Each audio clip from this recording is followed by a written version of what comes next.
Jodi Picoult, the New York Times best-selling author of My Sister's Keeper and a GMA Book Club pick in 2022, Mad Honey.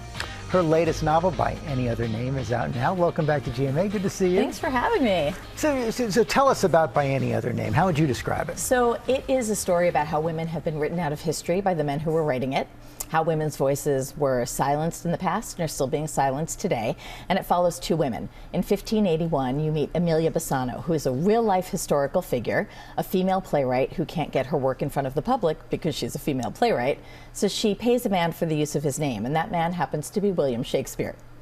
And this is real? Yes. Well, yeah, I think so. And then it's also the story in 2024 of her descendant, Melina Green, who is a playwright in New York City who has written about her ancestor, Amelia, but she can't get her play produced because Broadway is a very male-dominated world. So will she too write herself out of history just to see her words on the stage?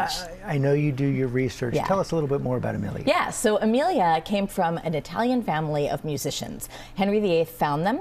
They were they became the recorder consort to the king and then to Queen Elizabeth. Recorder consort? Yeah, they played the recorder beautifully. And when she was a hidden Jew, like the rest of her family. She couldn't show her faith in public. When she was 7 years old, she was given as the ward to a countess who gave her this extensive classical and legal education, very rare for a woman, even more rare for someone who wasn't a noble. And at age 13, she becomes the mistress to the Lord Chamberlain of England, whose job it was to vet all the plays in England. He was in charge of all theater. So through him, for 10 years, she would meet everybody in the theater world. When she became 23, she got pregnant. She was booted out of his house and wound up being married off to her wastrel of a cousin who blew through her money and was terrible to her.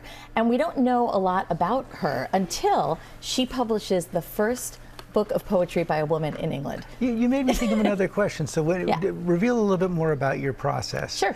Does the book start when you discover Amelia Bassano, or do you have the idea for the book and discover Amelia Bassano? So in this case, it was an article I read in The Atlantic by Elizabeth Winkler that posed whether or not Shakespeare might have been written by a woman. And there's always been a question about his authorship. I had never heard of Amelia Bassano, but I was fascinated by her. And I realized her story is one about gender discrimination in publishing, and that's really what I've been talking about for years. It was like, how could I not write this book, you know? It's incredibly personal to me, too. Well, that's what I was going to ask. Is that why this is so personal? I think so. Like, I write about controversial issues constantly, but I'm usually not living them. But this is about what it means to be judged unfairly as a female storyteller, and I can tell you, that still happens to me. You know, like I can tell you. After all these bestsellers? Oh my gosh. I will sit down in a plane and someone will say, oh, what do you do? I'm a novelist. Oh, do you write children's books? No. Do you write romance? No. Do you write women's fiction? What even is women's fiction? Why is there no men's fiction? You know, so that is still happening. We're still pigeonholing women into the place that they fit.